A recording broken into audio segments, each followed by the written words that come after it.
దేవుని నామమునకు మహిమ కలుగును గాక.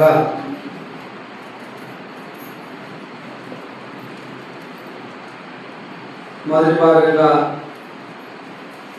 చాలా విషయాలు మనం వింటూ వచ్చాం. మరి మీరు ఎంతమంది విన్నారు? మరి మీకే తెలియాలా ఏమేమి విన్నారు?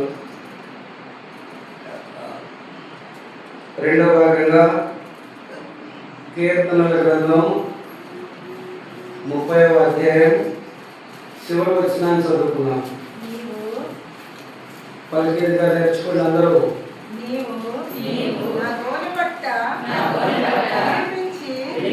సంతోష వస్త్రము నన్ను ధరింపజేసి ఉన్నావు.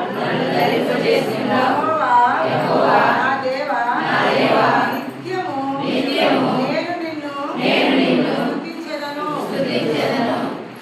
విన్నారు కదా? ఏమిన్నారు?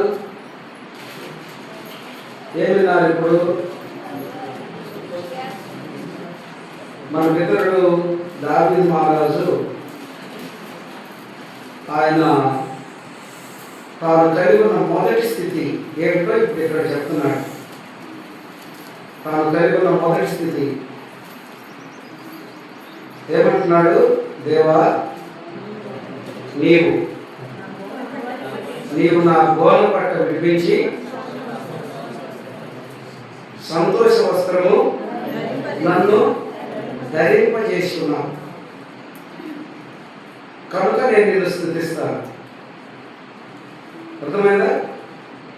ఈ సంతోష వస్త్రం లేదు వాళ్ళందరూ స్తుతించడానికి వీలు లేదు. ఇప్పుడు ఒక పెద్ద సభ జరుగుతుంది అనుకోండి. ఏదైనా ఒక సభ జరుగుతున్నప్పుడు అక్కడ వాళ్ళందరికీ ఒక గుర్తు ఉంటుంది. ఆ గుర్తు గల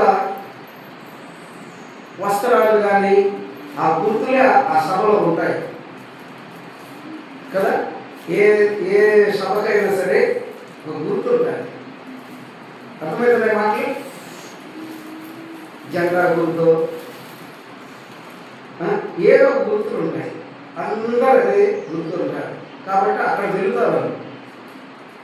అక్కడ ఒకవేళ ఉన్న గుర్తు ఒక అధికారం గల ఒక స్థలంలో అందరూ ఒకే గుర్తులో ఉన్నారు అనుకోనండి. అక్కడ ఇంకొక రూపంలో ఇంకొక గుర్తు అక్కడికి వచ్చింది అనుకోండి. ఎక్కడ అక్కడ ఏ పార్టీకి ఆ పార్టీ గల గుర్తులు ఉంటాయి. అందుకే ఇంకా అక్కడ వాళ్ళ గుర్తులు చూసినప్పుడల్లా వీళ్ళు ఎవరు అనుకుంటారు? ఫలాని పార్టీ వాళ్ళు అనుకుంటారు. అదే స్థలంలో ఇంకొక పార్టీ వాళ్ళ యొక్క గుర్తు అక్కడ ఉంటే ఎట్లుంటుంది కదా. అయితే ఇక్కడ ఒక మాట జాగ్రత్తగా గమనించండి. దేవుడు భూలోకం అందరినీ ఒక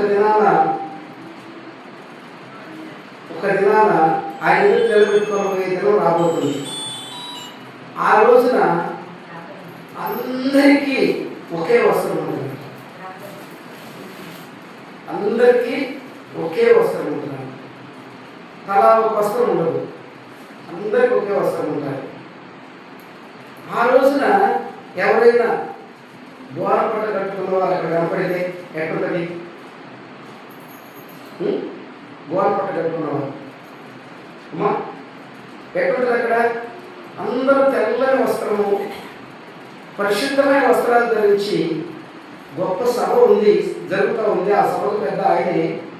అక్కడ గోనపట్ట కట్టుకున్న మనిషి అక్కడ ఉంటే ఎట్లుంటుంది? ఎట్లుంటుంది చెప్పండి?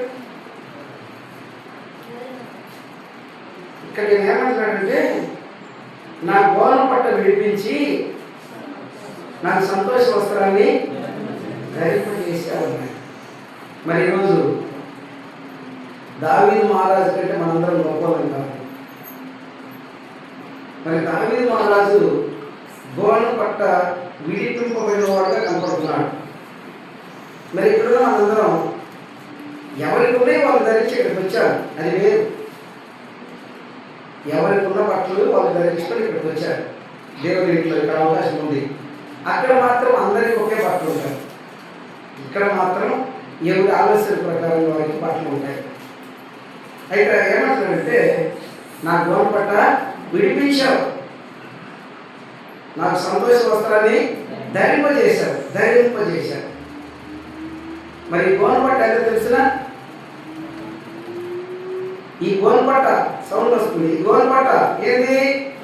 పాపము. ఈ గోనపట్ట పాపము. ఈ పాపము ఏం చేస్తుంది అని మనం గమనిస్తే, ఈ పాపము ఏ విధంగా ఉంటుందని మనం గమనిస్తే 109వ కీర్తనలో 18వ వచనం, తాను పైబట్ట వేసుకున్నట్లు వాడు శాపము. వింటున్నారా? ఈ గోనపట్ట నీకు శాపాన్ని ధరింపజేస్తుంది. గోనపట్ట అంటే పాపమే. ఈ గోనపట్ట అనే పాపము నీకు శాపాన్ని ధరింపజేస్తుంది. సంతోష వస్త్రాన్ని కాదు, ఆనంద వస్త్రాన్ని కాదు, ఉల్లాస వస్త్రాన్ని కాదు, మహిమ వస్త్రాన్ని కాదు, పెళ్లి వస్త్రాన్ని కాదు, గొర్రె పిల్ల రక్తంలో తమ వస్త్రాలు కడుక్కొని తెలుపు చేసుకున్న వస్త్రము కాదు. ఏ వస్త్రము అంటే శాపాన్ని ధరింపజేస్తుంది. ఈ గోనపట్ట పాపము నీకు శాపాన్ని ధరింపజేస్తుంది. ఇక నువ్వు ఎక్కడుంటావుగా పాపాన్ని శాపాన్ని ధరించి పాపం అనే శాప ముసుగులో ఉంటావు. ఇప్పుడు నేను ఈ షర్టును ధరించాను, ఈ షర్టు లోపల ఉన్నాను నేను కదా, ఈ షర్టు లోపల ఉన్నాను. మన పితరుడు దావీదు మహారాజు ఆ గోనపట్ట అనే స్థితిలో నుంచి బయటకు వచ్చాడు, శాపం అనే స్థితిలో నుంచి బయటకు వచ్చాడు. మరి ఇక్కడ మనందరం బయటకు వచ్చామా? ఇప్పుడున్న మనందరం ఈ పాపం అనే గోనపట్ట, ఇక్కడ పాపం అనే గోనపట్ట కనపడుతుంది. కొరింథీయుల పౌలు గారు చెప్పాడు, పాపం అనే ముసుగులో ఉన్నారు. అర్థమైందా? పాపం అనే ముసుగులో ఉన్నారు, శాపాన్ని ధరించి పాపం అనే ముసుగులో ఉన్నారు. ఎప్పుడు వస్తారు బయటికి? ఎప్పుడు బయటకు వస్తారు? అది విడవాలి అంటున్నాడు. విడిపించి, నీవు నాకు గోనపట్టను విడిపించి సంతోష వస్త్రాన్ని ధరింపజేశావు. ఈ గోనపట్టను గోనపట్టని పాపాన్ని కలిగి ఉన్న ప్రతి ఒక్కరి జీవితంలో సంతోషం అనేది రాదు. ఎందుకంటే నువ్వు కలిగి ఉన్న పాపం అనే గోనపట్టను కలిగి ఉన్నావు. అందుకే నీవు గోనపట్ట ధరించిన అనుభవంతో పరిశుద్ధుల సభలోనికి నువ్వు వెళ్ళలేవు, అక్కడ వీలు పడదు. అర్థమవుతుందా? ఈ గోనపట్ట పరిస్థితి చాలా నష్టాన్ని కలిగించే అనుభవాలు ఉన్నాయి. యెషయా గ్రంథం 3వ అధ్యాయంలో ఏముందంటే, ప్రశస్త వస్త్రమునకు ప్రతిగా గోనపట్ట కట్టబడినది. ఏ ప్రశస్త వస్త్రము? నువ్వు పాపంలో ఉండి నువ్వు నటిస్తూ పాపంలో జీవిస్తూ నేనేదో వస్త్రం కట్టున్నాను, నా వస్త్రం చాలా విలువైంది. ధనవంతుడు ఏ వస్త్రాలు పెట్టేవాడు? కాషాయ వస్త్రాలు పెట్టి ప్రతిదినము సంతోషించేవాడు. అర్థమైందా? ఈ లోకంలో నువ్వు అనుకుంటే ప్రశస్త వస్త్రం అది వస్త్రం కాదు. అర్థమైందా? మన పితరుడు యెషయా అంటాడు, మేము కలిగి ఉన్న అన్ని కూడా మురికి వస్త్రాలతో సమానం. మేము ఏమి కలిగి ఉన్నా మా క్రియలన్నీ కూడా మురికి వస్త్రములతో సమానం. కాబట్టి ప్రభునందు వివాదాల మురికి వస్త్రము, గోనపట్టనే వస్త్రము, పాపమనే వస్త్రము, శాపమనే వస్త్రము మనుషుడు కలిగి ఉన్నాడు. కాబట్టి దాన్ని గురించి ఇక్కడ అంటున్నాడు, పాపమనే నా గోనపట్ట నుండి నన్ను విడిపించి నాకు సంతోష వస్త్రాన్ని ధరింపజేసి ఉన్నావు కనుక నేను నా జీవితకాలం అంతా నేను నిత్యము నిన్ను స్తుతిస్తాను అని రాయబడింది. అమ్మా ఇంటున్నారు, తలకాయలన్నీ ఇక్కడ ఇన్ని సార్లు చెప్తా వస్తాను. తలకాయ ఇక్కడ తలకాయ మిమ్మల్ని చూసుకోవాలి, మీరు చూసుకుంటే కాదు. మీ తలకాయ ఇప్పుడు మీరు బల్ల వైపు, మీ తలకాయ బల్ల వైపు. తప్ప మీరు మిమ్మల్ని మాట్లాడటం మిమ్మల్ని మీరు చూసుకుంటే మరి ఈ విషయాన్ని ఇక్కడ నేను అంటున్నాడు, సంతోష వస్త్రాన్ని నాకు ధరింపచేశాడు కదా. మరి కలిగి ఉన్నామా? ఈ సంతోష వస్త్రం కలిగి ఉన్నామా? లేదు అంటే త్వరగా ఈ సంతోష వస్త్రాన్ని ఎలా ధరిస్తారో ఇక్కడ మనకు గలతీయులకు రాసిన పత్రికలో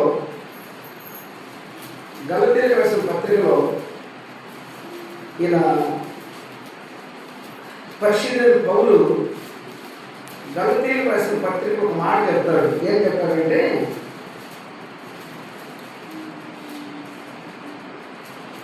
నేను చెప్తున్నాను మాట.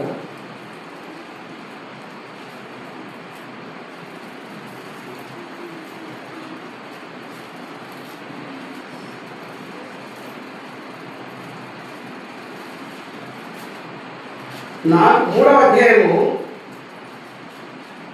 26వ వచనం 27 వచనం చదువుకుందాం. గలతీ 3 యేసు క్రీస్తునందు మీరందరి విశ్వాసం వలన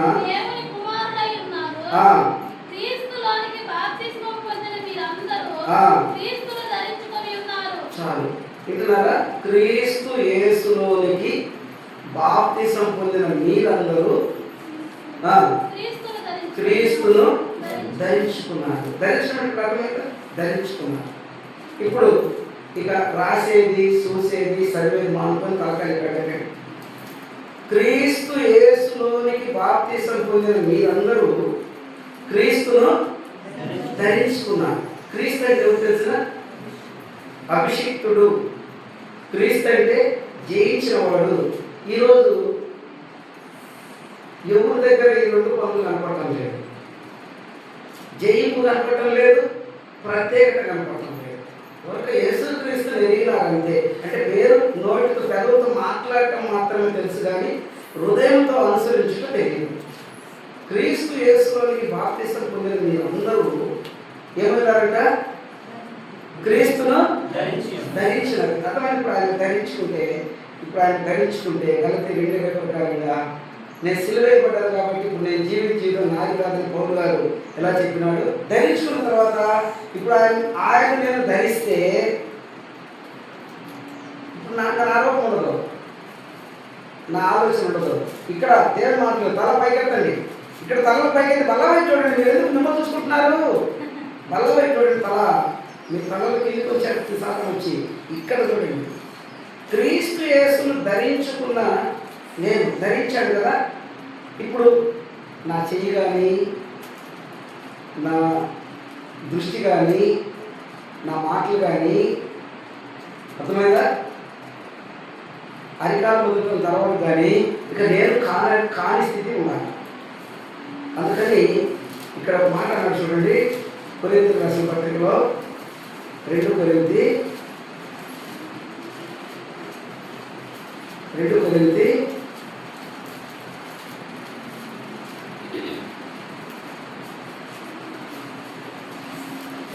కొరింథీ చెప్తున్నాను.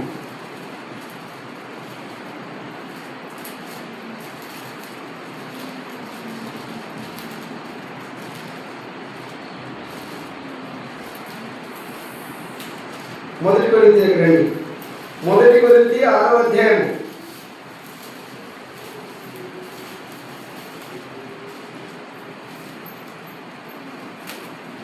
14వ వచనం. దేవుడు ప్రభువును లేపెను. వింటున్నారా? నువ్వు ఆయన ధరిస్తే కొలసి 3:1 ఉంటుంది. మీరు క్రీస్తు కూడా లేపబడితే, ఈ విషయం తెలియక నమ్ముకున్నానని చెప్పి ఎప్పుడు అమ్ముకొని మామూలుగా జీవిస్తున్నారు చాలామంది. ఏం రాస్తాడు ఇక్కడ? దేవుడు క్రీస్తును లేపెను, మనలను కూడా తన శక్తి వలన లేపును. చాలామంది లేచిన అనుభవం లేదు, లేకపోతే అనుభవం లేదు. లేచారా? పాపంలో నుంచి బయటకు వచ్చారా? పాప ముసుగుల నుంచి బయటకు వచ్చారా? శాపం నుంచి బయటకు వచ్చారా? దేవుడు మీకు అక్కడి నుంచి విడుదల కలిగించాడు లేదా అది గుర్తుపెట్టుకోండి. కలిగిస్తే ఈ రోజు నుంచి మీరు ఎలా ఉంటారు, ఎలా ఉండాలా? మనం చదువుకున్నాం కదా, ఆయన ధరించాను కదా, ఆయన ధరించాను. ఇప్పుడు నేను ఎట్లుంటాను? ఇక నేను ఎలా ఉంటాను? ఆయన పోలి నడవాలి. జాగ్రత్తగా వినండి మాటలు. ఇంకేమన్నాడు? మీ దేహములు అది ఇప్పుడు మన దేహం అంతా దేవుడికి ఏమైందట? అవయవం. ఇప్పుడు నా చెయ్యి అవయవం కదా నాకు. కాబట్టి ఈ చెయ్యి దగ్గర నుంచి నేను లేస్తే దేవుడికి నేను ఏమైందట? అవయవాలు. ఇప్పుడు ఆయన భూమి మీద మాట్లాడు, నేను మాట్లాడాలా? నా నోరు ఆయనకు అవయవంగా ఉండాలి. ఇక్కడ ఉన్న వాళ్ళందరూ ఎవరితో మాట్లాడుతున్నారు ఈ మాట? చెప్పండి, ఎవరితో మాట్లాడుతున్నాడు ఈ మాట? బాప్తిసం తీసుకున్న వాళ్ళతో మాట్లాడుతున్నాడు. ఇక్కడ ఉన్నారా? బాప్తిసం తీసుకున్న వాళ్ళు ఉన్నారా లేదా? ఉన్నారా? బాప్తిసం తీసుకున్న వాళ్ళతో మాట్లాడుతున్నాడు ఈ మాట. క్రీస్తు యేసుతో లేకపోవడం వాళ్ళతో మాట్లాడుతున్నాడు ఈ మాట. ఇప్పుడు దాకా లేదు, మరి ఈ అనుభవంలోకి మనం వెళ్ళలేదు. అందుకే ఎవరన్నా అడిగితే నేను అందుకే చెబుతా, మీరు కొన్నాళ్ళు వాక్యాన్ని వినండి, వాక్యాన్ని అర్థండి. ఇవన్నీ తెలవకుండా బాప్తిసం రోజు ఒకటి ఇవ్వచ్చు లేదు. ఏముంది? పెట్టుంది నీరుంది. ఏం బాప్తిసం ఇచ్చింది బరువా? కానీ మీరు తోలుతారు, మీరు మేలు పొందరు. చేయాల్సింది ఏంటి? నేనే ఒక మతస్థుడే, నేను ఒక మతానికి నేను అంతగడానికి బాప్తిసం ఇచ్చాననుకోండి, నేను ఒక సంవత్సరం ఉన్నాయి, మీరు తోలుతారు. బైబిల్ చెప్తున్నా, జాగ్రత్తగా వినండి. ఏం రాయబడింది? మీ దేహములు క్రీస్తునకు అవయవాలు. అయ్యా, దేవుని మాట పట్టి నోరు పనిచేస్తుందా? ప్రార్థన చేయమంటే గట్టిగా పట్టుకుంటారు నోరు. ఎక్కడ పనిచేస్తున్నాయి? ఈ చేతులు, ఈ కాళ్ళు, ఈ కళ్ళు, ఈ హృదయం ఎవరికొరకు పనిచేయాలంట? దేవుని కొరకు పనిచేయాలా? చేస్తున్నామా? కుళ్ళు కుట్రలో విడిచిపెడితే కదా దేవుని కొరకు పనిచేయగలిగేది. నువ్వు లేపడితే కదా, ఆయనతో కూడా లేపడితే కదా మనం దేవుని కొరకు పనిచేసి చేయబడేది. ఇప్పుడు ఆ సంగతులే తెలియదు. యాడున్నాం ఆడున్నాం, మనసులు మాత్రం మనల్ని పొగుడుతున్నారు. పొగిడేవాడికి బుద్ధి లేదు, పొగిడించుకునే వాడికి బుద్ధి లేదు. అర్థమైందా? వాక్యమే చెప్తుంది. ఎంతకాలమైంది మీరు బాప్తిసం తీసుకొని ఈ రోజు వరకు మీ చెయ్యి దేవుని మహిమ కొరకు దేవుని చెయ్యిగా వాడబడిందా? ఈ నోరు దేవుని మహిమ కొరకు వాడబడిందా? ఈ హృదయం దేవుని ఆలోచన కొరకు, ఆయన ఇచ్చే ఆలోచన ప్రకారం ఈ హృదయం పనిచేస్తుందా? ఈ కాళ్ళు ఎక్కడ నడవాలి? జీవపు వెలుగులో నడవాల్సింది. ఈ కాళ్ళు ఇంకా చీకట్లో నడుస్తున్నాయి. ఎక్కడ నడుస్తున్నాయి మీ కాళ్ళు? క్రీస్తులకు మీరు అవయవాలై ఉన్నారంట. క్రీస్తులకు, ఎందుకంటే అవయవాలంటే ఆయన ధరించాం కదా. మనం మూడో చదువుకున్నామా లేదా? క్రీస్తు యేసులోని బాప్తిసం పొందిన మీరందరూ ఆయన ధరించుకున్నారు. ధరించుకోవడం అంటే అర్థమైందా? కూర్చొని ఎదుర్కోవడం కాదు. ధరించుకోవడం అంటే ఇప్పుడు నేను ఎలా ఈ వస్త్రాలు ఎలా ధరించాను, అలా ఆయన ధరించుకున్నప్పుడు ఆయన కనిపిస్తాడు నాలో నుండి. నేను కనపడకూడదు, నేను కనపడను అంతే. ఎందుకంటే నా బుద్ధి ఎప్పుడే బాప్తిసంలో ఆ యొక్క మరణంలో పాతిపెట్టబడింది కాబట్టి ఇక నా బుద్ధి కాదు, అప్పటి నుంచి ముందుకు వచ్చింది దేవుని అధికారం. మీ దేహములు దేవునికి అవయవం, క్రీస్తునకు అవయవాలు ఉన్నాయని మీరు ఎరగరా? నేను క్రీస్తు యొక్క అవయవం తీసుకొని వేశ్య యొక్క అవయవంగా. ఎంత దారుణం కదా! ఇది చాలా మంచి స్థితిదే. దేవుడు నమ్ముకున్నామని చెప్పి నోరు ఇష్టానుసారి కొనసాగుతుంది. దేవుడు నమ్ముకున్నామని చెప్పి చెయ్యి ఇష్టానుసారి కొనసాగుతుంది. అంటే గత పాపాలు విడవలేదు. ఒకప్పుడు మార్పు లేదు, నమ్ముకున్నామని చెప్పిన తర్వాత కూడా మార్పు లేదు. ఏమన్నాడు? క్రీస్తు యొక్క అవయవాలు తీసుకొని. ఏ క్రీస్తు యొక్క అవయవాలు? క్రీస్తు అవయవాలు ఏ? బల సౌందర్యం ఆయన సన్నిధులు ఉన్నాయని లేదా చెప్పాను చూడండి. ఎవరు బల సౌందర్యం ఆయన సన్నిధులు ఉండేది? ఆయన ప్రజలు. క్రీస్తు యొక్క అవయవాలు ఏ? ఎవరు? క్రీస్తు యొక్క అవయవాలు ఎవరు? ఇప్పుడు చెప్తే వస్తుంది. ఆ మాట మాట్లాడి మళ్ళా మాట్లాడి వచ్చాను, ఆ మాట అర్థం కాకుండా మనకి. క్రీస్తు యొక్క అవయవాలు ఎవరు? నేను. చెప్పండి నోరెత్తి గట్టిగా.